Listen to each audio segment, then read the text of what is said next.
peace and blessings on the children. You know who this shall be. This shall the Queen Quet, head on the body of the Gullah Geechee Nation. And look who there you with me one more again. The one and only Dr. Amir Jamal Toure, A Day Clean Journeys. What's going on? Assalamu alaikum. Salam. Glad to be here. Hey, glad to see Hona one more again. Yes, ma'am. Yes, and especially around young. Because you know what we did. We in the coastal empire, right here in Savannah, Georgia. Bam. The capital of the Gullah Geechee Nation. Bam, the capital, the crown rests right here. The crown begins right here. Bam. Now you see that now? You see where you're going at again? I tell him all these your ears and things like that. There ain't no capital of the Gullah Geechee Nation except where the queen at that did. So I can let him slide for now because we did here for now. But tell him chilling for truth. What we did right here in Savannah for truth for the Gullah Geechee Nation. Just like in American history, the United States of America, that Philadelphia is tied to the Constitution being created for the United States. So guess what? For the Gullah Geechee Nation, it is Savannah, Georgia, on the south side of Savannah, Georgia, off of 95, that we have the creation of the Gullah Geechee Nation's Constitution. Sure. We sit right here and craft it so that way we govern ourselves. We go self-governance, doing what we do like we did on the continent and right here. And it was in Savannah, Georgia, so we are the capital of the Gullah Geechee Nation.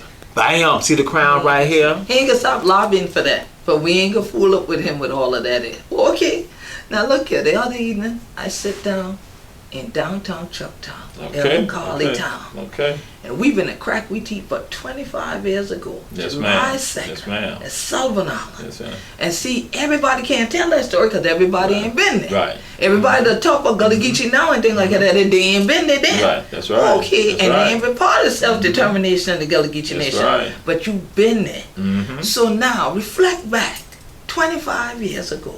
Happy anniversary, by the way. Same to you, Queen. Yes, indeed, and to all of you too. Come on, to all of you, the whole family. But tell me, reflect back 25 years. How you feel on that day, and rather us how you feel today. I'll go back to the last decade. We had a conversation, and we discussed that. What's going to happen? People are going to be reading about us. They're going to be reading about what transpired, and it has happened sooner as opposed to later. For true. And what sadly was going on is that people, you already see the revision with regards to the story, the twist of the story, and that people think, and I tell folks, you have something that is created by an institution of the United States government. And then so people go and look at that, and they shower that, they give accolades to that. But when it comes down to Gullah Geechee people, black folks, now determining self-determination, we say Kuji that sometimes people grapple with that. They do. And so I tell people that's tied to that proximity bias. Absolutely. And so I look at all that and contemplate. So this past decade, this is what we've been doing. I'm saying the 2000 teens. And so for me, it's understanding that what happened 25 years ago is still going to be stretching it even 25 more years, 100 more years. And that I wish that I could be around to see some of the madness and the lies that are going to be told, so to be addressed. Because we don't see plenty of them right now today. And so madness and lies, but what Gullah Geechee is or isn't, or who did this and who did that. And I don't want anybody to think that, well, he come to being so negative. No, it's not. It's about understanding, about making sure we tell the truth. That's the point. And that, again, and I tell folks that I see when I talk with people about Gullah Geechee people and who family members have done tremendous things, but because their children don't know it and the children don't pass it on, they are lost. Right. So going back 25 years ago, being on Sullivan's Island, that is interesting, the fact that seeing and the roles that are being played to bring about and acknowledging this, and that you see people from around the entire world who are not at that moment. And one of the most interesting things for me was when there's this family who comes from New York, and so they come down here and they happen to go to the College of Charleston, to the Avery. And so then they are told by Marvin Delaney. Marvin Delaney. We honor Martin Delaney too. He probably was out there in spirit. Yes. Marvin Delaney. And so he told them about coming out that there's going to be this installment of a queen. And so when they come out there, what is interesting for me is that when this was the first time for some of them ever saw the African spirit. Now, other people seen the African spirit. But that's what Queen Quet said, hey, we want to have the spirit there. And so we go up there. And those folks afterwards get with Elder Carly Town. And I remember Elder Carly Town say, hey, brother, these people want to talk to you. And I'm like, I go to them. Then they ask the question about the spirit. They're like, so you was the spirit? And so I mess with people. I said, I know the spirit. And then when they hit me with this, they go and say, well, the spirit had talked about Dr. Crumb. And they were like, that was our grand uncle. Wow. And they say, but for them going down, saying that they needed to come down here. And Dr. Crumb was an ambassador, let y'all know that, out of Charleston. People, and so his papers are at the Avery Institute. That's why they happened. That's why they so they there. knew that. That's why I had to go to Avery. And then for Marvin Delaney, then to tell them, the student of the Queen. And so for me, actually, that's the thing that's more powerful, because for them, they're not saying one to themselves. It's like, he's telling us we're on the right path. That's right. So that was for them personal. It was personal that for them. But then I'm like saying, nah, I'm saying, I ain't saying to them. No. But I'm like saying, this is what this is about. This is it. That this creation, the nation was created, but you had to have a head upon the body. And so what then occurs is going to show people that this is divine right here. It's a divine order. That this is divine, that this is coming from heaven. Absolutely. And so we are here. And so I'm going to think and reflect that for 25 years, that this is what has gone on, and that still yet, I'm going to say, the slings and arrows of outrageous fortune is now still cast at the Gullah Geechee Nation. And with regard to what is the truth. Right. That again, we deal with so much exploitation. We deal with people using the people. Yes. Misleading the people, misguiding the people. Misinterpreting who we are. That's right. And then thinking that they still should get paid off of it. Right. Misrepresentation. So all of that, I think about that because, and I say, and what I said early on, it's about protection. Right. We got to protect us. That's right. And that's why the nation's created to protect us. And that's why the Spirit gave the Queen the egg, that now she's the mother hen, that she's going to protect them. That's what for me, it was always about the protection, and that we got to have the stalwarts like yourself, Elder Carla Town, Elder Lisa Wineglass. Yeah. So now, it's interesting to me you brought up giving me that egg, because I have a lot of different gifts that were given to me that day of that installment. Someone was there that actually wrote the novel Sullivan's Island, and she autographed it and gave it to someone to give to me. I didn't even know that novel had existed. And so I have all these different treasures throughout my house of different things people gave me. But the critical thing about that egg and what you're saying now is, if people have really seen the symbol of a sankofa bird, it has an egg in its mouth. So even as it's flying forward, there's a circle that is in, but it's flying forward, but it's always reaching back as well. So even when you talk about Crumb, you even talk about Dr. Marvin Delaney. Even now, Martin Delaney came up spiritually in this conversation. We're always yet in the Gullah Geechee Nation going back. Go back and fetch it, they would say in backyard, but we always know, they learn we for say, if one ain't know where one they from, one ain't going to know where one they going. True. So it's always critical to talk about what our ancestors did. And as I mentioned to Elder Town, July 2nd, and you know this well as a historian yourself, that July 2nd was the day that they hung Denmark Vesey and Gullah Jack. Yes. For what? For self-determination. For what? What they call an uprising, a revolt. And what were they revolting against? They were revolting against people, trying to keep them and their people in bondage. So when I stood before that podium on Sullivan's Island, that day, one of the first things I said was, they hung my brother today. Yes. And people kind of paused, and there was that hush with them trying to figure out what it is. And my actual blood brothers were sitting right there, and they're trying to figure out. And when I said they hung my brother today, you know, people hadn't even thought of the fact that that was the exact same date of the hanging of Denmark Vesey. So when we planned everything, people didn't realize that was that date. We didn't pick that date for that reason. That date was divinely ushered in. This is when the Spirit said, you all need to do this, and you need to do it at this place, Sullivan's Island. So now again, as a historian, tell them children what Hunter know for Sullivan Island, and why that's such a special place for the Gullah Geechee and thing like that. But you know, it's the black gold capital of the United States, a part of it. You know, Charleston being the black gold capital. Sullivan's Island, Isle of Palms are all right there. When you see African people, that's where 40%, some say 40% of them at least coming through there. And so that is sacred space for us. That's a part of the Holy Land for us, for us to tell our story. And with that, you know, you got the wonderful parts to it that, you know, we are here. That's right. But then also the horrors that what our ancestors had to endure. And so that's one part of what people know about Sullivan's Island. Now, just like us being in Georgia, there's a component to Sullivan's Island that touches Georgia right here. Talk Chatham County, because we're talking about Charleston County and Chatham County. What happened? That when the United States is now becoming into being, that they found the beginning of, you know, people want me to say founding fathers. I don't want to say founding fathers. I know what you're saying. But when they the beginnings of the United States, that Africans have now left from out of what we know is the Savannah area and the mainland of Chatham County. Some of them make their way to Tybee Island. And what then happened? These Africans are now on Tybee. They now have a ruined spirit, just like they say, a ruined dog and all that. You now have these Africans who are ruined in the minds of these buffers. You know, that's what in their mindset.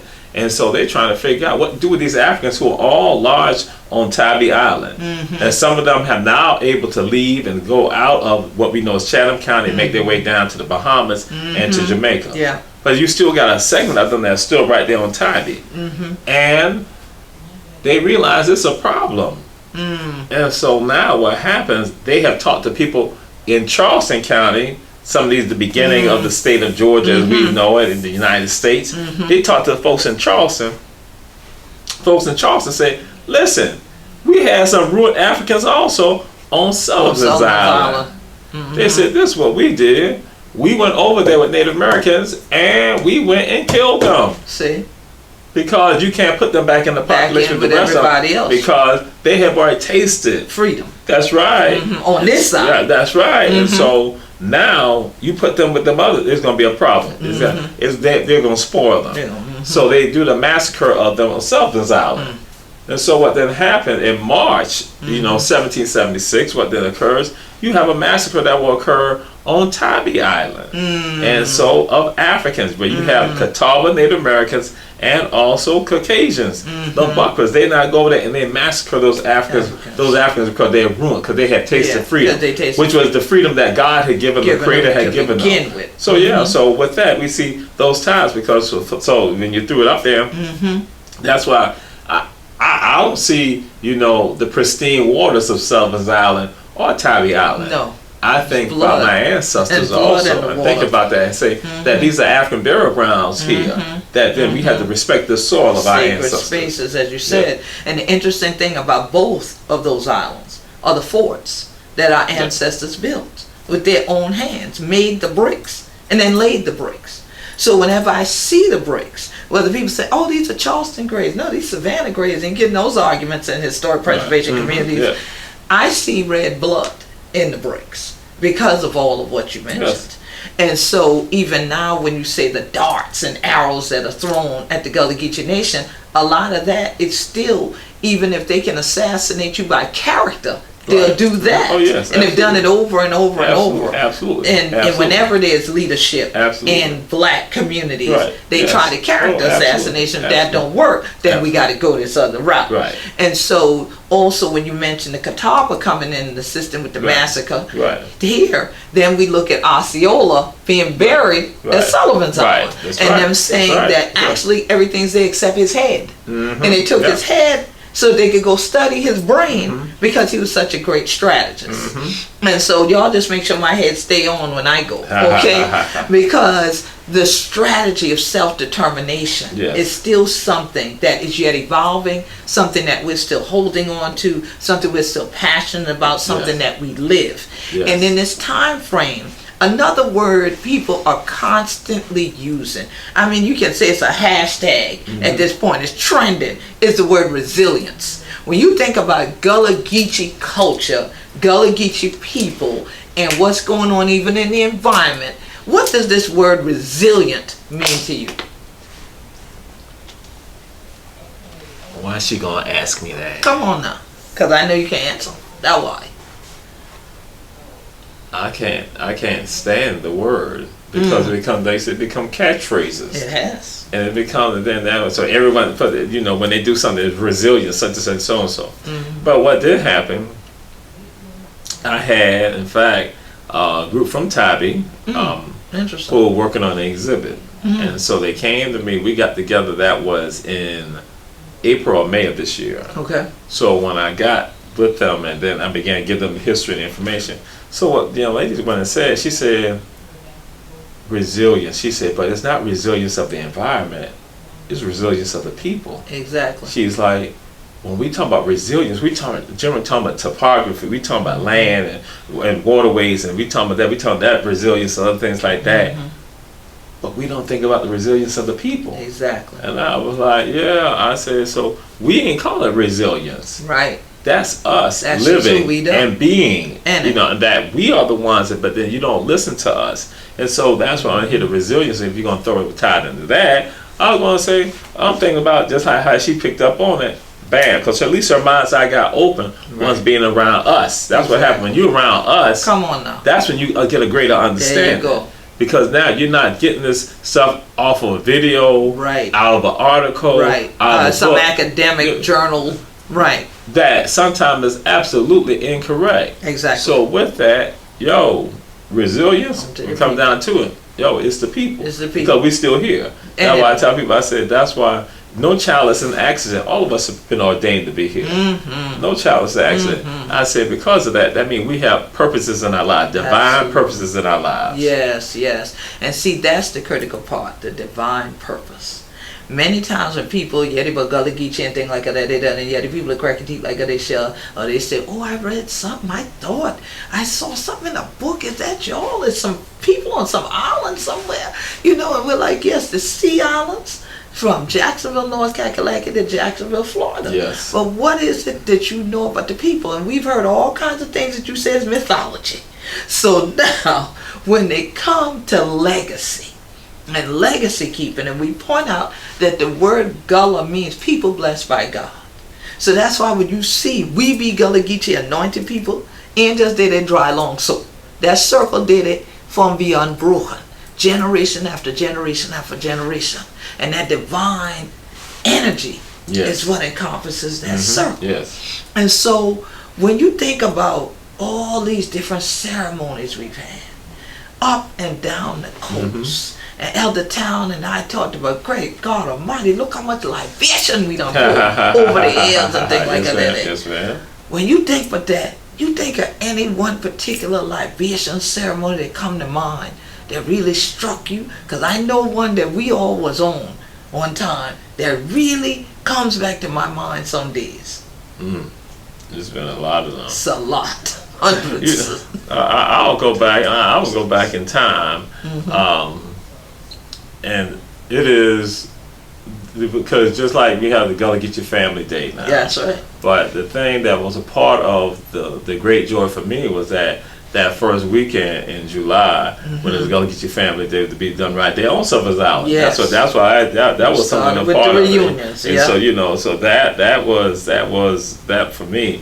And for me it was that one where the spirit got a claw and over the spirit in the water. So then that's when the spirit comes up the water. Came out the water. And like Yes, bam, because you had brought the procession down. Yes, everybody's right out there. Yes. And so out there, and first, I will come back to that. I tried to simulate that, just try to do a re-simulation of it here on Tybee. For sure.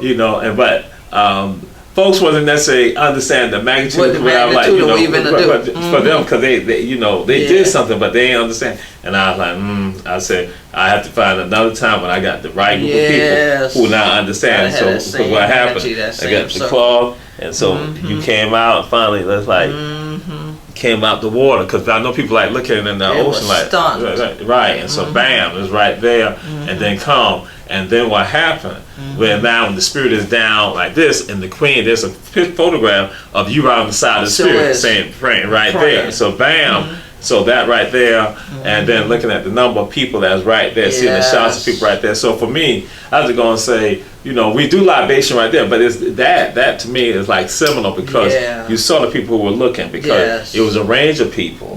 You know, it's African people, Caucasian people, Latinos right there, everybody right there. And also my mama right there too. Sure. So you know, and then just like bam, the queen right there, the spirit right there. And for me, that was like, yo, that's what that's about. And so that was powerful. And that was, you know, so I go and say that right there. Because there are others, you know. So many. The one that been coming to my mind, and probably because of where we did right now. But when we start off right here in Savannah, and we've been on River Street, and then we get the whole bus load of week, because we had to bring the bus out South Kakalaki down here. And then we going all the way down St. Simon's, where Evo landed today. So Evo landed a real place upon St. Simon Island in Georgia. Okay? And so then we did that tribute to the legacy of the Evo landing. Because so much of people, we back to that mythology, only know the children book that people could fly. They don't really know the real legacy behind that story, and we ancestors. And so as Queen Quet throws that up, we start, and in fact, what is so wild about it, we at Lazaretto Creek, and so you know now even when you talk about that, we are there on Lazaretto Creek, on the creek itself. And now I have to go and say that. And this is before people begin having a conversation, because now you know what Queen Quet is doing. She forced me now to have to go do a video over that side and go talk about that, you know, because I didn't look at it like that per se. So we do, bam, we're going to do something here in Chatham County, then go down to Glenn County. And so when we go and do the libation on the water, you know, we right there on the boat. We do a libation on the water, bam, right there. And so we right there in Lazaretto Creek. And I'm like saying, so that's one of the first homages that was paid to right there. And so, you know, we that area, and then we go, because it's talking about Skidaway Island, because that's what we like, you know, right, the Skidaway Island. So all that. So you make me reflect even more on that right there, and so then also now you got me going over to like the 65th Street, you know, at Kofi and Newby's over there, where we right there, and so we now have that gathering. Then Bunny right there, Bunny and Vera come right down there,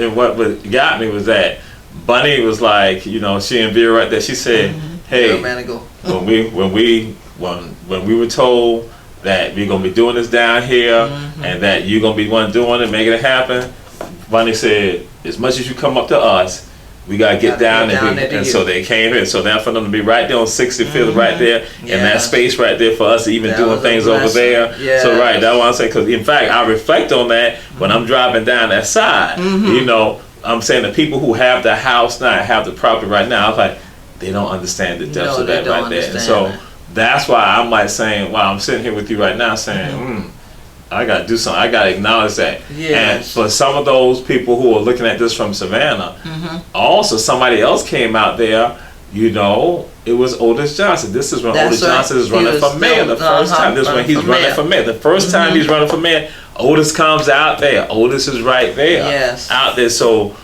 just to throw it on out there, that's why that context of all that. Then you got the folks from Georgetown, you got the people from Pawleys Island, you got people from Mount Pleasant, you know, all that, you know, so again, all right there. And so then continue that sojourn, then going on down to St. Simon's and being right down St. Simon's and bam, and putting it out there. So that's what we say. It starts from here in Chatham County, then it goes down because those Africans, those Igbos are divided. They're divided up. Some are kept here in Chatham County. The rest are taken down there to what we know is Glenn County.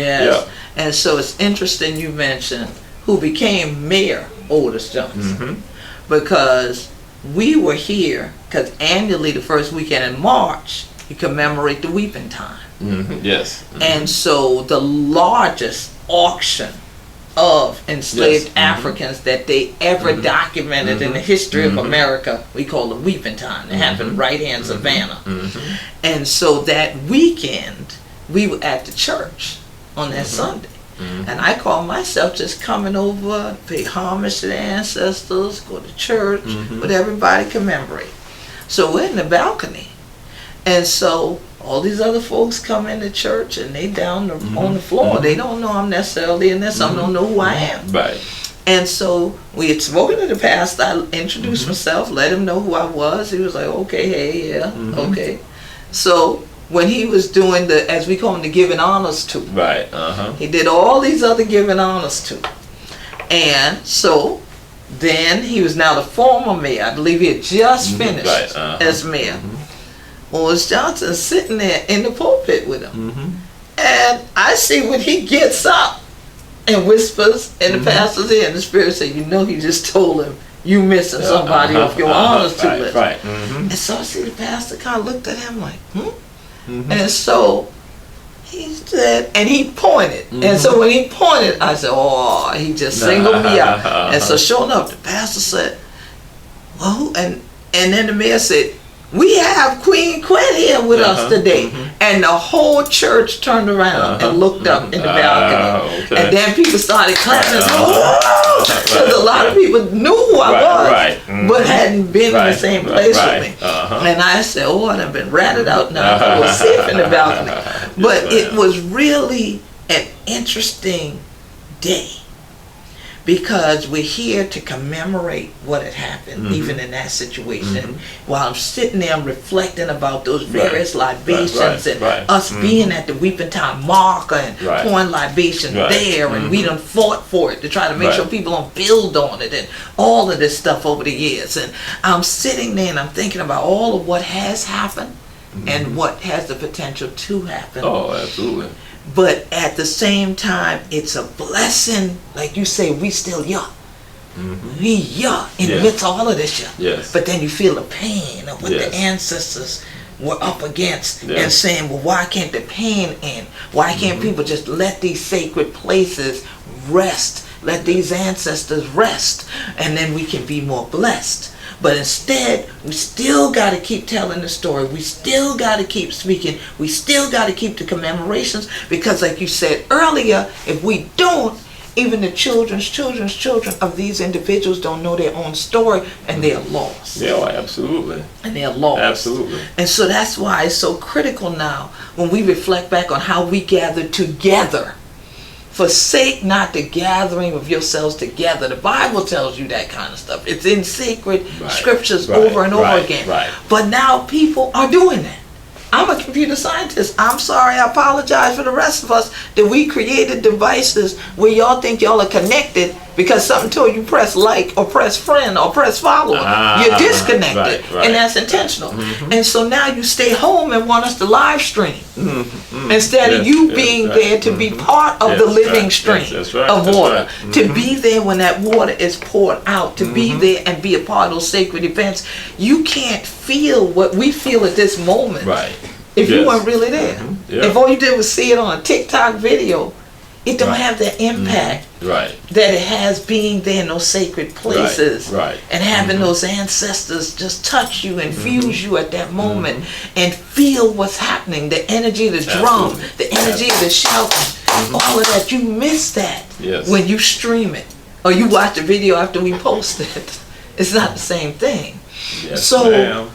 What would you say, because I know you have been a professor for years, so you have influenced the minds of thousands of people who some now have gone on to be professors as well and going into other professions.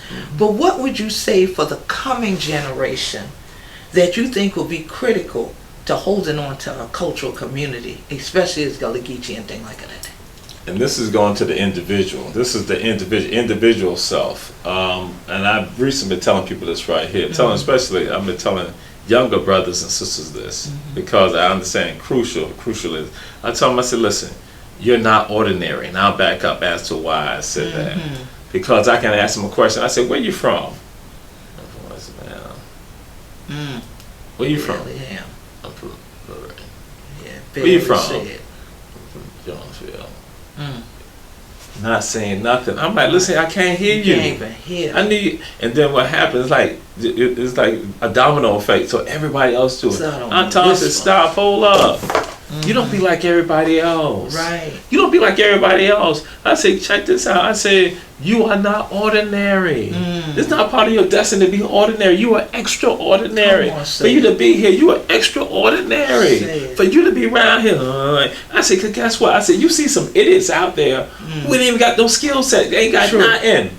But they out there, everybody look at them. And then when I said to someone, they start looking like, they had to think about that. They're like, I say, but see, cause when you just chilling, cause everybody else is chilling. Guess what? You being ordinary. I say, but when you stand up above them, ain't nothing wrong with that. You go and do that. You stand up above them. That's right. You show people you are extraordinary because that's the stuff in you. I say it's in your DNA. Yes. Nobody on this planet has ever experienced what our ancestors experienced. Come on, and you are here right now today. Yes. That's in your DNA today. That means you got the gifts, and so right there. So it's to tell people, don't be ordinary. That's for the adults also, because the adults, you see oppression happening and you all sit silent with regard to the oppression. You don't do any upliftment. You don't fight against the oppression. That's what we're supposed to do. You fight against the oppression to have a better world. So those of us who are out here right now, Gullah Geechee people, you got to make sure you understand you're not ordinary. You're extraordinary. So you have an obligation to address whatever area you want to be proficient in, be good in. That's the baby that you like, the thing that you like. You surpass everybody in that. That's right. That's what you're going to do. And then you'll realize that you're going to be doing some other things too. So that's what you're going to do. Understand no longer being ordinary, but being extraordinary. But then also understand that you gain these gifts and these abilities, not for yourself, not for you to hoard it. Come on, say that. But for you to share it. That's not for you to hoard it, but to share it. I can't have this information and then hold it to myself and have my chest pumped up like, I know such and such. No, it's not. You don't. My job, is to go and share with you and plant the seed in you and let you take it to another level. Because you take it to another level that I can even conceptualize, which I've seen that happen with people. That I said one thing, share something with them. That's right. Guess what?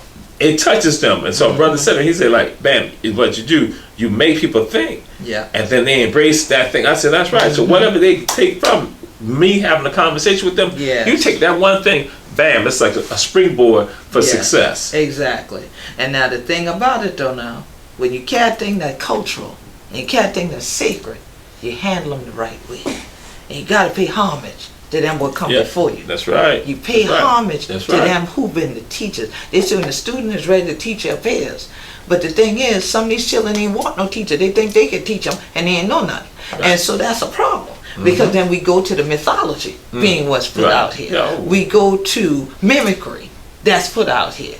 We go to mockery that's put out here and sold as culture, as you said in the beginning, and then none of we, you see. And so it's critical to do this sitting down together in a circle with multi-generations so that that knowledge can be fed in, like you said, and passed on, and know that you can the right thing, you see. So that egg we mentioned earlier, when an egg come out the chicken, that shell ain't that's delicate. Ain't nothing hard. You don't throw them around. You got to handle them delicately. And so that's how you have to think of the culture. You handle it delicately. You handle it like it's sacred. And so that's why it's so crucial to have this Sankofa moment with you. And to yeddi all of this shit and think back 25 years. And like you say, and looking forward at least 125 years. That's right. And what can go on. And so with all this digitization, God willing, all of this shit will be there in the archive, and then children can go back and yeddi what we just say. And hopefully, we live in lives that somebody will call, we naming a libation. That's right. You see? That's right. Because you only call the sacred ancestors name a libation, you just don't call dead people name. Okay then? So, you honor the ancestors, you honor the elders, you honor them who the trailblazers. And truly, that honor would know more of who gonna be, you see? So any last words for the family? Yes. Right now, we see box buildings. We see box buildings in cities, small cities, and I'm going to say not even cities. We see it in hamlets. We see box buildings. We see, and they have cut down the trees. they gotten rid of nature in these environments. But at one time we were self-sustaining. Yes, sir. And so, but we said that we are advancing as a society. I'm like, guess what? Now we have hurricanes, we have climate change, all that, Right. and it's tied to that. We now have these flat surfaces Clear cut. that now got that heat hitting it, and that nature reacts to that. And so with that, the earth got to be cool, and so the That's earth right. got to get, because you being so violent to the earth, the earth got to be violent with you to try to have the peace that it needs. The earth said, I need peace, and that you're trying to kill me, so I got to resist you trying to kill me. So then what happens? We get caught up into it. So innocent people, innocent lives get caught into that insanity. And so that's why I say we must take care of the land. And we must take care of the air. We must take care of the water. We must take care of the fire. That's our people. Yes. And to conclude with regards to that, because that's what we got to do. We got to take care of that, because that means taking care of us also, taking care of the people. But then now, come down to the frightening thing, Queen. I tell people this right here. It is not congruent that you want to sell frog mold. Come on. But then, no, you don't want to sell frog mold, but you will sell yamacraw. Or you sell frog mold, you'll save yamacraw. And say yamacraw, sell frog mold. You sell squire poke, but save gum tree, wild horse. So it's not congruent with regards to that. For sure. But we look at people being leaders, and I'm like saying we got to address all of them right now. Anyone, if you say that you're about preserving Gullah Geechee culture, you need to be looking at these organizations, these entities, these individuals. You must be looking at these groups, right? You must be looking at that and addressing that. Because again, no, they're not. They may be parroting stuff and getting benefits on the other hand. That's right. So I'm like saying, stop that. And so to the churches out there, ministers, the table tappers, check this out. You all got resources that can be utilized to help stem the tide of black land ownership loss.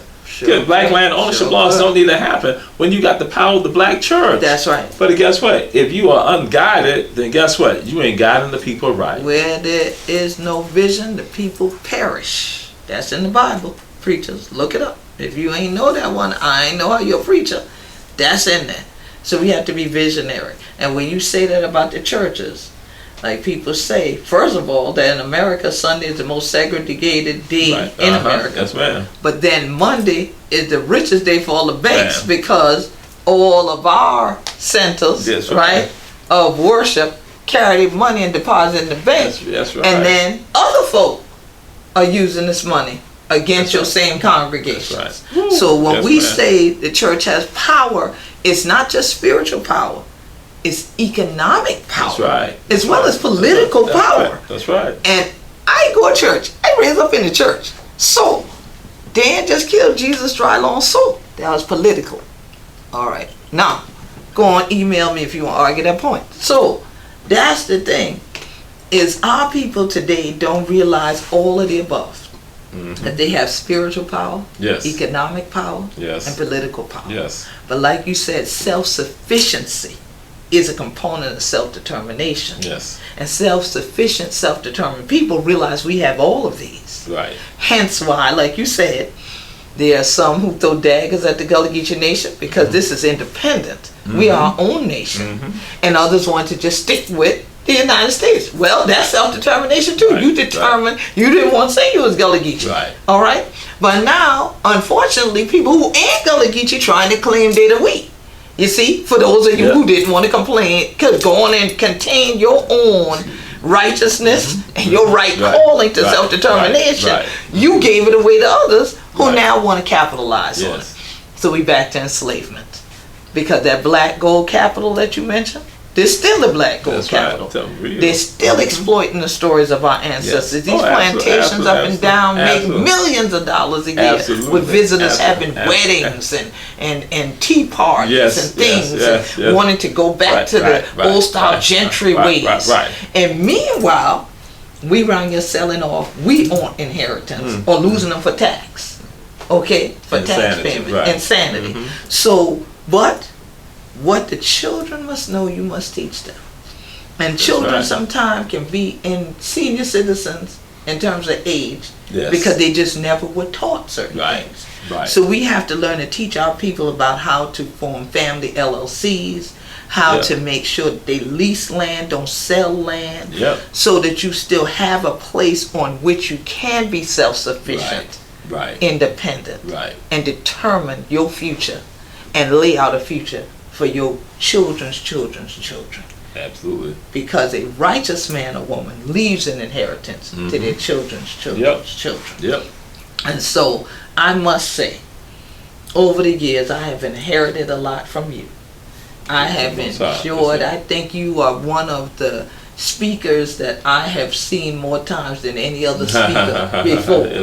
I don't think too many of the professors or doctors could give me an invitation. Or I see online they're speaking nowhere, and I go hear them a second or third time, because most of the time they either bore me to death or there's something that they done that I'm sitting in the audience going, excuse me, where'd they get that? You know, but each and every time we've been together, whether it was a formal presentation, you on stage, or I'm on stage, or we're on stage together, or we under the oak tree, I've always learned something new. Yes, ma'am. And so I didn't want to pass through this 25th anniversary without us having a little time just to sit down, because we don't often get to just sit down, because they usually got we working in the community.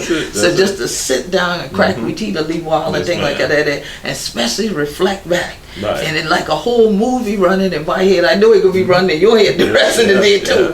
Thinking back all them times. So we're going to have to get that bus together one more again for the year over, and start up in the Chuck and going on down the coastline and end up down at Amelia Island, American Beach, and pour libations again and beat the drum and things like that. And we're going to have to do that for the year over, because it's been a blessed, anointed 25 years for truth. So much love to you, my brother. Keep doing what you do, holding up the family, honoring the ancestors, and learning the children. Because we know who we be. And we be Gullah Geechee, anointed people. God bless on the children. Thank you for tuning in. And you know, if you did what we, I know, this year, the what going on. Peace, love, and blessing from the Gullah Geechee Nation. Happy 25th anniversary.